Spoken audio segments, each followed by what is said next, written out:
नमस्कार. माझे नाव अल्पिया अगसर आहे. मी 10वी मध्ये शिकते. आज मी तुम्हाला म्हैसूर या प्रसिद्ध पर्यटन स्थळाबद्दल माहिती सांगणार आहे. म्हैसूर हे राजवाडा कर्नाटक राज्यातील सांस्कृतिक राजधानी मानल्या जाणाऱ्या म्हैसूर शहराच्या मध्यभागी स्थित आहे.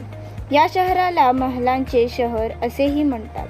हा राजवाडा प्रसिद्ध ब्रिटिश हेनरी इर्विन यांनी डिझाईन केला आहे. यामध्ये हिंदू, मुस्लिम, राजपूत आणि गॉथिक शैलीचे अप्रतिमित मिश्रण पाहायला मिळते. हा भव्य महल 3 मंजिले असून त्यात गुलाबी संग्रामी घुमट, अनेक कमानी आणि 150 फूट उंच 5 मंजिली टावर आहे. म्हैसूर पॅलेसमध्ये अनेक मौल्यवान वस्तू, प्राचीन चित्रे, शस्त्रे, राजशाही पोशाख आणि ऐतिहासिक वस्तू जतन करून ठेवण्यात आल्या आहेत. या वस्तूंमधून त्या काळातील राजशाही जीवनशैलीचे झलक पाहायला मिळते.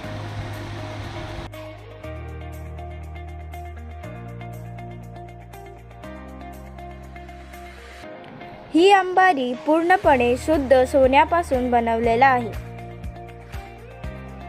म्हैसूरचा जगप्रसिद्ध दसरा महोत्सव याच राजवाड्याच्या आवारात अत्यंत उत्साहात साजरा केला जातो.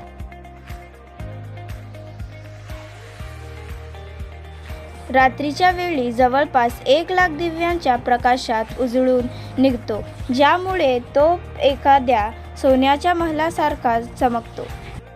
दसऱ्या मिरवणुकीत सजवलेले हत्ती, पारंपरिक वाघे, लोककला, सांस्कृतिक कार्यक्रम आणि विविध राज्यातील कलाकार सहभागी होतात. या सोहळ्यामुळे भारतीय संस्कृतीचे वैभव जगभर पोहोचतो. राजवाड्याभोवती सुंदर बाग, कारंजी आणि मोकळी जागा असल्यामुळे पर्यटकांना शांत आणि रमणीय वातावरणाचा आनंद घेता येतो. फोटोग्राफीसाठी बाहेरील परिसर अतिशय सुंदर आहे.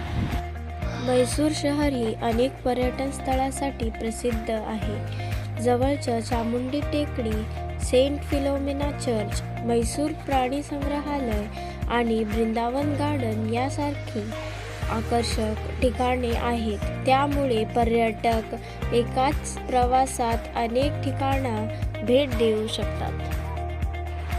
म्हैसूर पॅलेस हा केवळ एक राजवाडा नाही, तर भारताच्या समृद्ध इतिहासाचा, कलेचा आणि संस्कृतीचा जिवंत वारसा आहे. या वास्तूची भव्यता, सुंदर कलाकुसर आणि ऐतिहासिक महत्त्व प्रत्येक भारतीयाला अभिमान वाटावा असे आहे.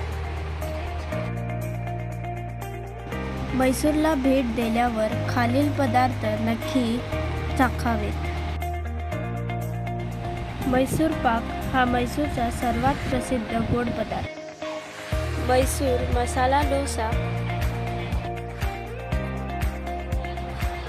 बिसीबेळे भात, मधुर वडा,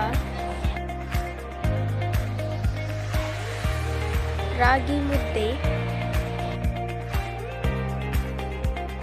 इडली आणि वडा नाश्त्यासाठी सर्वाधिक आवडीचे पदार्थ.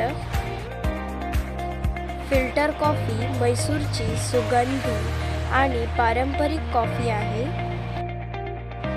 केसरी भात, पुळियोगरे, चिंच आणि मसाल्यांचा आंबट तिखट भात. महालाच्या वेळा आणि शुल्काची माहिती इथे आहे.